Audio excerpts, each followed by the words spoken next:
Ribeiro-Addy. Yeah. Thank you, Madam Deputy Speaker.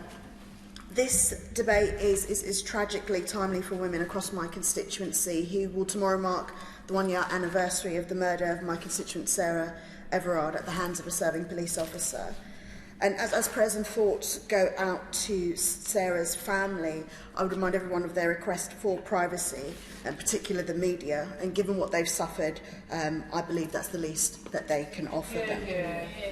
Sadly, this murder, however, shocked the nation and women in my constituency and struck fear in the hearts of women right across the country, but particularly women who walked around the same area, who contacted me saying that they no longer felt safe, and no one should feel unsafe walking anywhere at any time. And I couldn't raise this without also mentioning the vigil that followed in Clapham Common and the conduct of the Metropolitan Police.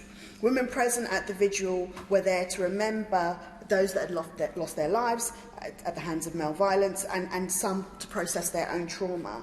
And they were forcibly kettled, manhandled and dispersed.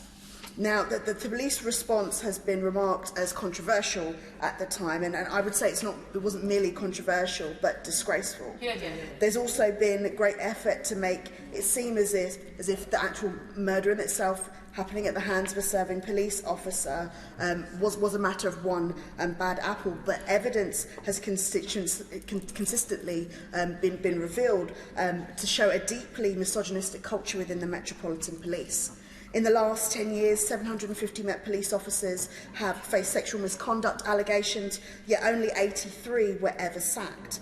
And we've heard tales of them sharing inappropriate and offensive material, taking pictures of the dead bodies of women as a joke, and the report into the vile misogyny and racism at the Charing Cross police station, which led the Home Secretary herself to declare that the Met had a cultural and attitudinal issue with misogyny.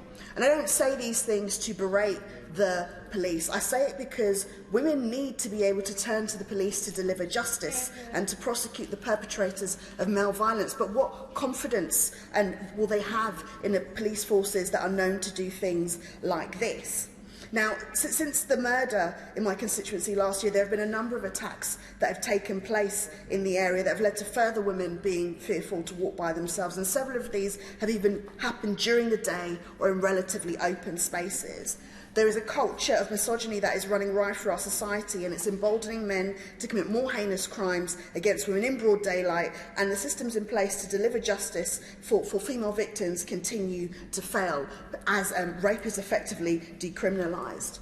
Now, I would say that one of the things that we need to do is look at education, looking at schools and teaching young boys from a young age that as they grow up to become men, that women shouldn't be treated as objects and be spoken to or spoken about in a certain way, and saying that we'd have to look towards what they are seeing and hearing online, something which members have referenced quite frequently today, and the ever-growing presence of incels. So we do hope that the bill coming forward, the Online Harms Bill, actively looks towards that and actually puts more responsibility on social media companies as well to take some of this horrible content down and make people realise that, as the speaker has reminded us, that words have consequences. It's not just banter, it's not just a general viewing, it's not just a joke. That all of these things... I will give way.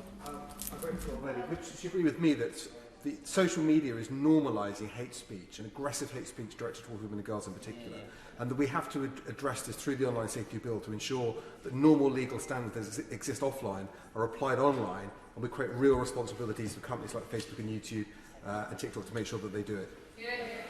I absolutely agree with the honourable member. He's absolutely right, and I wish that more was placed on more responsibility was placed on social media companies, and I think there should even be some sort of levy for them to pay into the perpetrating of the crimes which sometimes happen online but are not considered as serious because they are in a virtual space.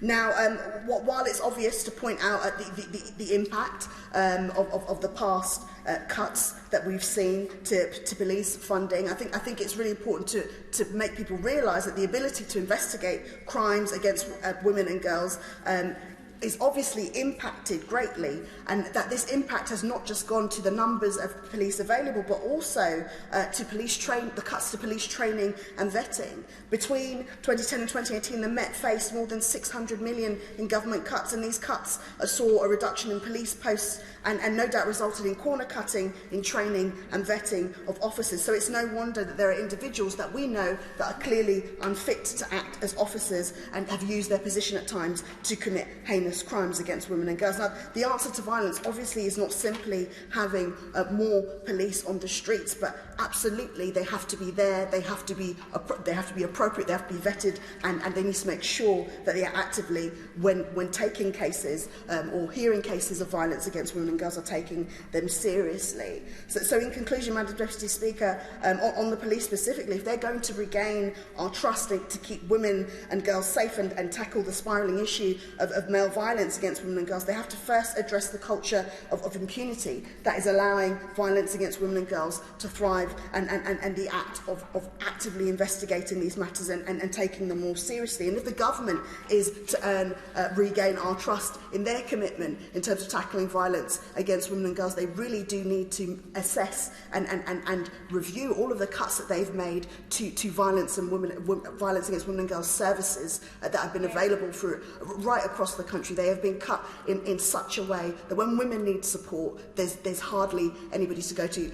We're talking about refuges, we're talking about services, overall cut right to the bone, especially when the incidences of violence are increasing. The government, if they are committed to this, will seriously look at the issue of funding, restore funding where it has been cut, and continue to work with those organisations that have done so much continually to end violence against women and girls. Thank you. Yeah.